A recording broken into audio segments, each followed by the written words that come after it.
Now we're going to talk a little bit about once you buy your WaterShot housing, what you'll find in the box and some of the first key things you need to do to get it ready for use in the water. Once you open the box, you'll find some key things. The first thing you'll find, of course, is the housing, and then you'll find a lanyard that's included. So take this lanyard and you secure it onto the hinge pin here. That's important to make sure you secure your housing to you before you go in the water. You'll also find a manual inside of each housing box. It's very important to read the manual all the way through. There's some tests we recommend that you run just to make sure you know how the housing works and it's working properly before you put your phone in and go into the water. So read the manual, follow those instructions. Also included in the housing, you'll find a set of desiccant packs. These are basically used for anti-fogging to prevent the lens from fogging inside your housing once you're in the water. There's instructions in the manual how to use these. Basically, you place these in the housing before you put your phone in, and it makes sure that the lens won't fog when used in the water. So once you get your box unpacked, what you would need to do is go to the App Store or go to the Google Play and download the WaterShot app. They're free for download.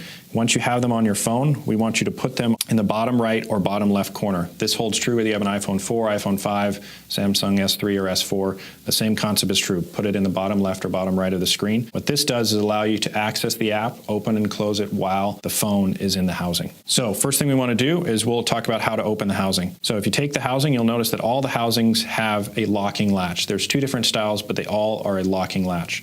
The iPhone 4, the iPhone 5, and the iPhone 5 Pro have this style locking latch. The key thing here is there's a sliding lock right here.